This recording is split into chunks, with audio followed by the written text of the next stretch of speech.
Abogado Lenín Lara, candidato asambleísta por Esmeraldas, por Centro Democrático, lista número 1. Primero confirmemos si nos oye y nos ve sin novedad. ¿Cómo está, candidato? ¿Bien? ¿Me nos oye bien?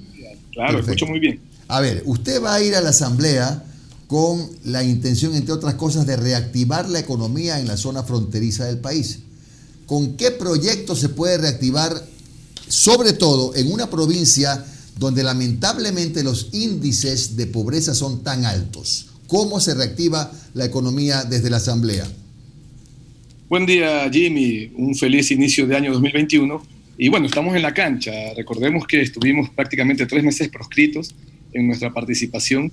Un proceso muy mal llevado por parte del CNE, que finalmente terminó haciendo justicia en el Tribunal Contencioso Electoral y calificando nuestra candidatura, pero durante 3 meses estuvimos imposibilitados de ejercer nuestro derecho a la participación. Y en efecto que es necesario que se apliquen acciones desde la Asamblea en conjunto pues, con el gobierno, es decir, todo el aparataje del Estado, para que las zonas fronterizas, como todas las zonas del país, pero las zonas fronterizas que incluso son las zonas donde existen los mayores niveles de pobreza, están los quintiles más altos de la pobreza, tengan la atención. ¿Cómo? Debemos nosotros plantear el hecho, hacer que sea una certeza el que el Estado tenga una presencia real, empezando por la seguridad, empezando por dar la garantía ciudadana de la seguridad y, por supuesto, también ejecutando los planes. Mire, existe una ley de desarrollo fronterizo, una ley que fue promulgada en torno del año 2018. Sin embargo, la Comisión Ocasional de esta misma Asamblea para Desarrollo Fronterizo hace una evaluación de esta ley en su aplicación durante el año 2019 y en efecto el año que transcurrió, el 2020, y resulta que no ha tenido una aplicabilidad que tenga resultados positivos, que haya cambiado en positivo la vida de los habitantes de las zonas fronterizas, en este caso de la provincia de Esmeraldas. ¿Y qué trae y cuáles son los beneficios que vienen aparejados con esa ley? No tiene en concreto beneficios muy claros. Por ejemplo, no le da una participación muy clara a los gobiernos autónomos descentralizados que debería darle.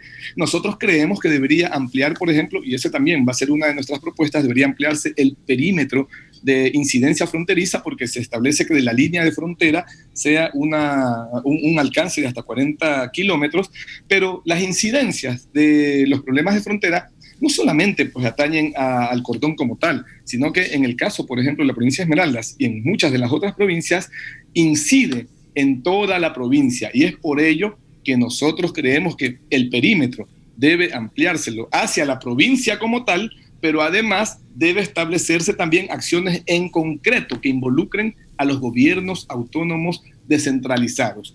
Nosotros tenemos algunas legislaciones que deberían ejecutarse en favor de gobiernos, de territorios, de los pueblos en definitiva, que son parte también de las fronteras. Pero lo que tenemos es una muy mala aplicación una aplicación. ¿Y qué ha pasado con los asambleístas de Esmeraldas? Pues porque ha habido asambleístas de Esmeraldas que se supone que tenían que haberle dado impulso a esa normativa que usted dice que no funciona. Precisamente, esta evaluación la hace la Comisión Ocasional de Desarrollo Fronterizo, presidida por Silvia Salgado, que es de la provincia de Imbabura, de lo que recuerdo, y una asambleísta de Esmeraldas, que es Carmita Rivadeneira, que evidencia que esta aplicación no ha tenido los efectos. Y esto es lo que da insumos para entender que esta ley debe ser no solamente reforzada, no solamente aplicada, legislada con un mayor alcance, sino que su aplicación debe ser vigilada. Pero nosotros tenemos para Esmeraldas, mire, por ejemplo, hay un principio constitucional, el artículo 274, que establece que los territorios donde se extraiga los recursos estratégicos del Estado, o donde se los industrialice, reciban recursos de manera directa. Esto sí se cumple en la zona de la Amazonía, en los gobiernos, en las provincias amazónicas, y es positivo que se cumpla. Pero no se cumple, por ejemplo, tenemos la provincia de Santa Elena, tenemos la provincia de Esmeraldas, donde hay complejos industriales para refinar, para industrializar, en este caso el petróleo. En Esmeraldas además hay también la producción de energía termoeléctrica y no hay ningún tipo de reconocimiento, no hay ninguna compensación como lo establece, es decir, ninguna decisión que otorgue los recursos que establece la Constitución, que se cumple para la Amazonía, pero no se cumple para... Pero a ver, abogado, entonces de lo que usted me dice, yo desprendo que los asambleístas de la Amazonía han obrado mucho mejor, con mucho más dinamismo, han sido más insistentes, qué sé yo qué, pero han logrado para la Amazonía, que por ejemplo tiene las mejores carreteras del Ecuador, y de acuerdo a la densidad de población, y está bien que lo tengan, por si acaso, pero lo han logrado así. Le pregunto, ¿qué ha pasado pues en Esmeraldas? Que registran los índices de pobreza posiblemente de los más altos, solo comparables con los de la Sierra Centro. Por supuesto, yo creo que ahí ha faltado el que haya primero una presencia mucho más clara del Estado. Mire, en Esmeraldas nosotros teníamos hasta hace 15, 20 años que en nuestras fronteras, por ejemplo, se conocía más el himno de Colombia que el himno del Ecuador. Eso es verdad. Indudablemente, hay que reconocer que el gobierno de Rafael Correa dio un impulso muy fuerte a la zona de frontera, no solamente del norte, sino incluso la zona oriental y por supuesto también la zona sur. Esto, de alguna manera, logra equilibrar esa falta de atención, pero son 200 años pues, de esa atención lo que hemos tenido. Y sí quiero referir que existe un proyecto también de ley para que haya ese reconocimiento para los gobiernos, en este caso los territorios, a través de sus gobiernos locales, sus gobiernos descentralizados, para que reciban ese recurso que establece la Constitución, que no lo reciben, no solamente Esmeraldas, hablamos de otras provincias, por poner el ejemplo, el caso de Santa Elena, pero que quedaron fuera. Hubo una ley 010 que solamente atacó pues, y fue dirigida para el territorio de la zona amazónica y por supuesto está muy bien, pero tiene que también hacerse justicia con el resto de la provincia, de las provincias, de los territorios. Y sí, hay un proyecto que en este caso también lo ha presentado la asambleísta Rivadeneira y que me parece bastante oportuno y que lo llevaremos, lo impulsaremos para que sea una realidad. Abogado, ¿qué pasa con la refinería Esmeraldas? ¿Qué conocen las fuerzas vivas allá en la provincia? ¿Hay intenciones de privatizarlo, de venderlo a última hora? ¿Cuál es la situación de la refinería? Buenos días, estimado Omar. Así es. ¿Cómo está?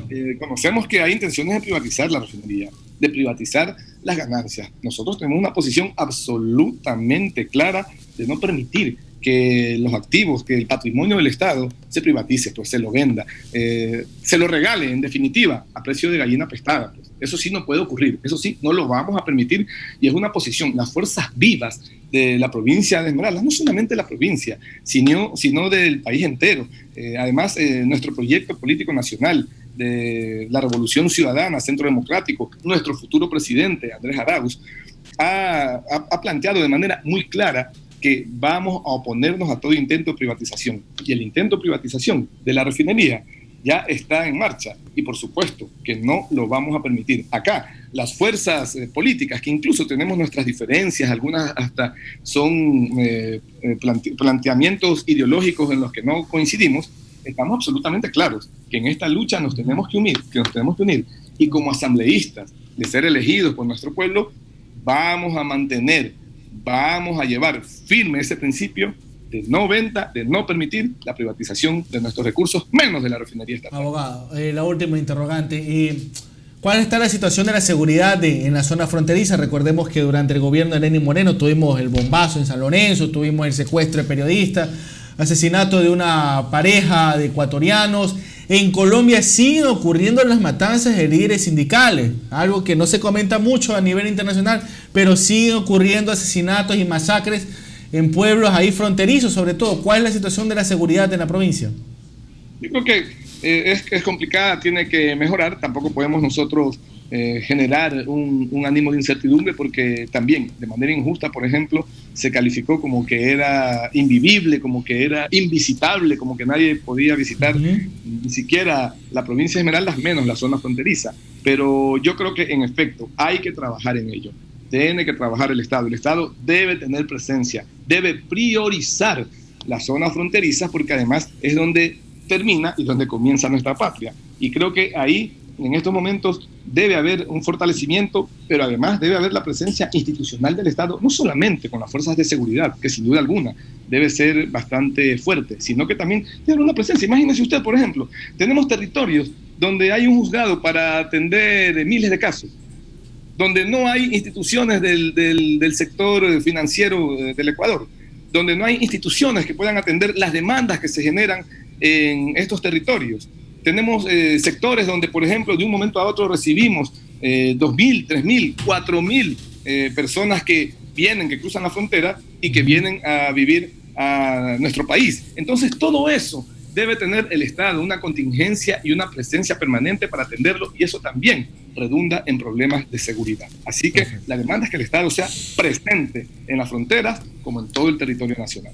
Muchas gracias a Lenín Lara, perfecto, 10 minutos exactos. Le agradecemos mucho y le deseamos suerte a usted como a todos los candidatos de su provincia, porque es una provincia que merece mejores días. Un abrazo, candidato, buenos días. Muchas gracias, Jimmy, gracias por el espacio. Gracias.